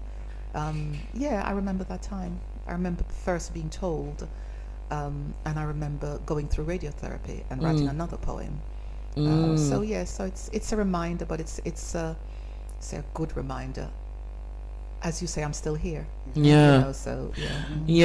glad about that response, because like I said, myself and E, we have people on the radio like yourself talking just about that aspect of their life, and that we do events just about that aspect. And my hope is always that when someone has shared, that they're good with their share, and you know, they can understand that it isn't something that you've done to yourself. It's something that you've gone through, and sharing it helps someone else to go through that as well also. So thank you so much, guys. What a wonderful show. I'm super excited. My guests today have been fantastic. If you want to tell me how you do your puzzles, 07956 548781. My special guest today, Pauline Barnes, someone from my childhood actually. So when I see Pauline, it gives me fond memories, and we went all the way back. And so I'm going to share. We spoke about her attendance at my mother's funeral, and of course I was too young to remember, and gave me some vivid descriptions about some aspects of the house. So that took me all the way back today, and that's many years ago. So I'm excited to see you that, and that we could share also.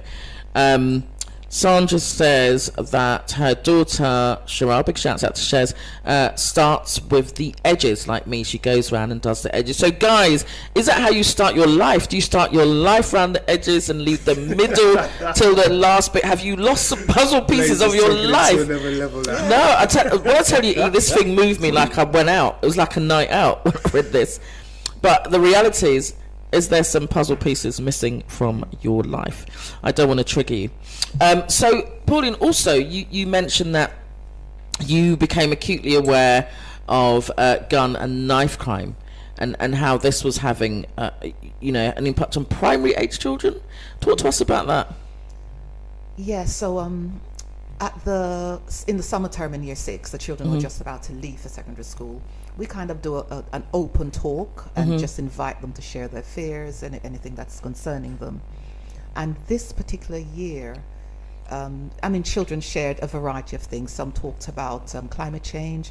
Some talked about the unfairness of the salaries. It was about the time when the BBC was put on the wraps for the females. Yeah. So there were some children who, talked about that. But the overwhelming majority was about stabbings and gun crimes. Wow. And for 10, 11-year-olds, that kind of really touched me. And so I shared with them Dr. Martin Luther King's poem, I Have a Dream. Yeah. So I gave them the format for that, and then invited them to write the things that kind of really touched them.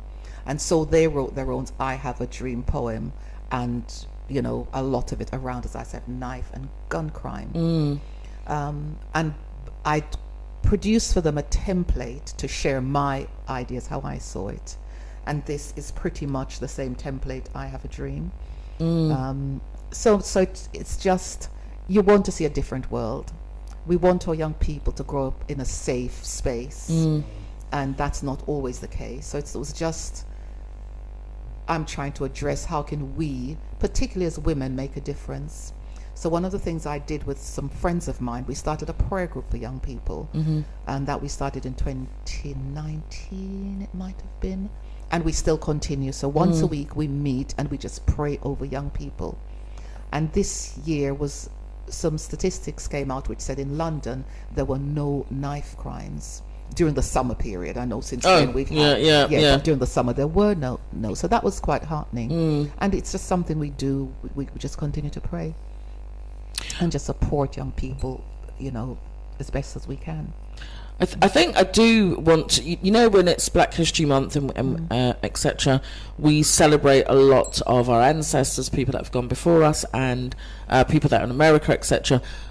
But today I actually want to celebrate you, because for all the work that you've done for our children at, the supplementary school, the work that you've done by recognizing there was a need for this because they're not getting what they really deserve, and what you've just spoken about in terms of now being a torchbearer yet again around the knife crime, and just having somewhere that children can go to have a safe place. So I really want to celebrate you in this moment and to say thank you, and to bring them back to the writings, the likes of Martin Luther King, and how we express ourselves, and bringing it right up to today. So I want to say thank you for that.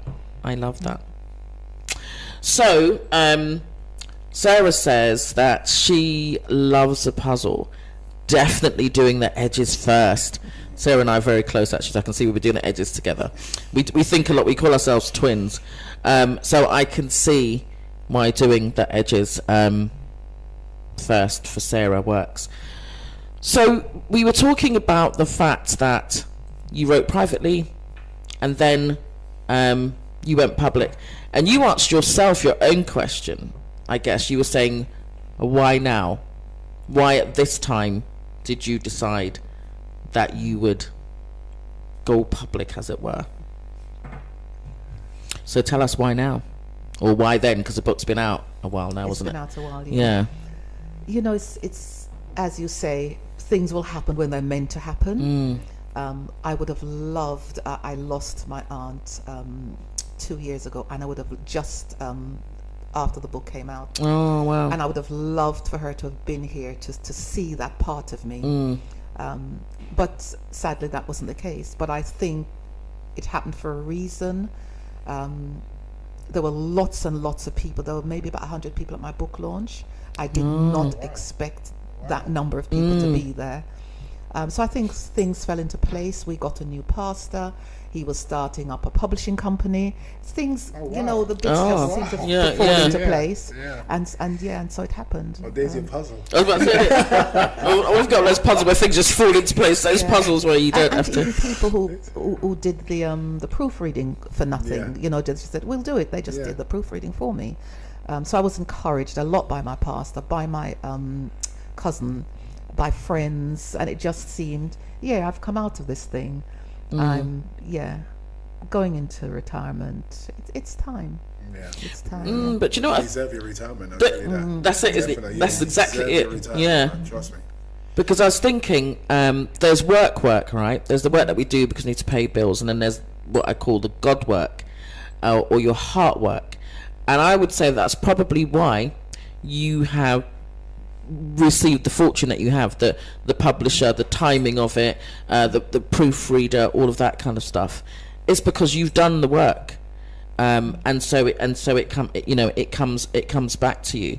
And even your song choice today, people will not be surprised about my excitement, because people that listen to the show will know, bless them, Al's going to say, Blaze, you're still playing that song, will know that this is one of my favourite tracks, my go-to track.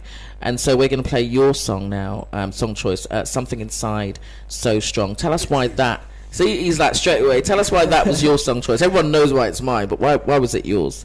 Well, it's a song I have always loved. It inspires you, it gives you that inner strength, and it's a song I try to teach at every class of children I teach. So at the end of the year, we sing that song. Yeah, that moved me as well. Yeah, it's such a powerful song. I'll probably be bawling in all your classes. Is that crazy? Because, I can see you play at the end of every class, or you teach it to every class. I teach it to them, and we find an assembly or some reason for singing that song. Wow. Maybe we should get you to do an a cappella, Pauline. No, I'm joking. Still trying to get Who is that? Are you kidding me? So guys, of course it is one of my absolute favourites, Something Inside So Strong, just like that.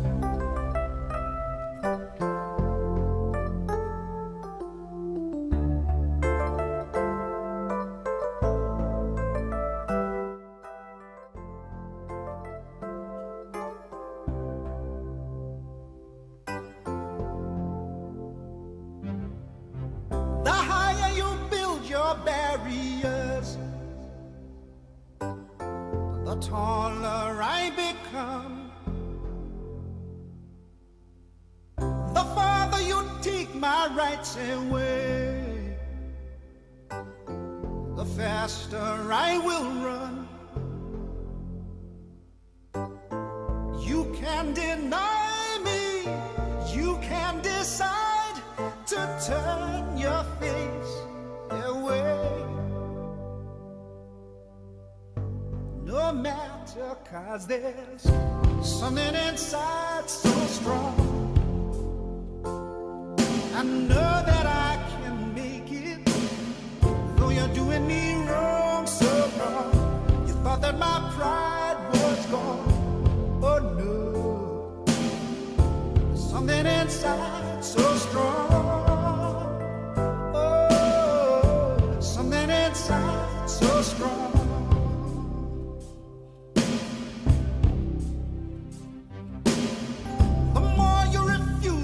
Hear my voice, the louder I will sing. You hide behind walls of Jericho, a light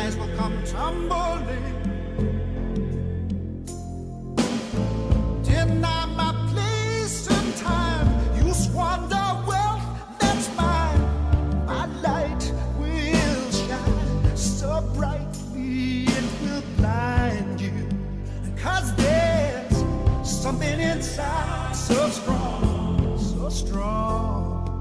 I know that I can make it. Though you're doing me wrong, so wrong. You thought that my pride was gone. Oh no. There's something inside so strong. Oh, something inside so strong. Brothers and sisters, when they insist we're just not good enough.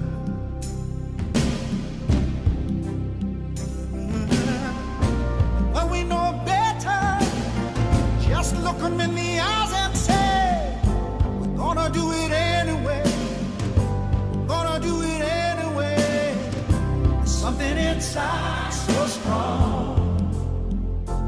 And I know that I can make it. Though you're doing me wrong, so wrong. You thought that my pride was gone. Oh no. There's something inside so strong. Oh, something inside so strong. Chalk Hill Community Radio. Check out our website for the latest news and review. We are always looking for new presenters. If you're interested, please contact chalkhillcommunityradio@gmail.com. So guys, that was Something Inside So Strong, one of my absolute favourites. We of course are right up to time, but I'm going to allow Pauline to just read a poem to close us out. So Pauline, over to you. Okay, so this one's called We Must Breathe. The slave catchers are after me, I can't breathe. I'm thrown into the waiting cells of Elmina Castle, we can't breathe. Chained together in the hold of the ship, we can't breathe. Disease and illness rife, we can't breathe. Toiling on the plantations, their whips scar us, we can't breathe. In the motherland, racism wants to choke us. Institutions want to destroy us. Hatred wants to exterminate us. We can't breathe, but breathe we must. We breathe so that the songs of the slaves will not be forgotten. 12 million enslaved over 400 years. We breathe so that our ancestors' lives will not have been in vain. Nanny of the Maroons, Frederick Douglass, Equiana and more. We breathe so that those giants on whose shoulders we stand will remain a strong monument for future generations. And with every breath, we let go of the agony of the past. With every breath, we give hope to our children. With every breath, we nurture their confidence. And as we exhale, we do so in the knowledge that together we are stronger and that love will always win. So we say, breathe freely those yet to be born. Breathe freely our future. Breathe freely my people. Breathe freely. Amazing. Amazing. You read all of my favourites, actually. Amazing. Pauline Barnes, what can I say? You've been absolutely fantastic. E, any final words from you before we round off? Just to say. So we'll do E, then we'll do you. No, let Pauline go. Okay. Yeah. Sorry. That's right. Just to say thank you. Thank you for this opportunity. Thank you for the way you made me feel at ease. Oh, bless you. Thank Yeah, you. As usual, it's been great having you on, Pauline, and sharing your experience and your life experience with us. And as you said, open up and being vulnerable. And you don't know who it's going to reach out to, but you know it's reaching out to someone. And that's amazing. Yeah, so thank you for all that you do. I love your garments also today. Even that, I've got a similar print. So, yeah, this has really been deeper yet, I've got to tell you. Absolutely wonderful. So thank you to both my guests, Charm Miller and to Pauline Barnes. This has been the Let's Talk Show live with your girl Blaze and Big E. I'm going to play this song for Celia and Al. It's These Arms of Mine. Otis Redding, when I was playing it yesterday, it reminded me of both of you. So there you go. And we'll see you on the 13th of December. In the meantime, between time, it's your girl Blaze, and I am out. These arms are mine.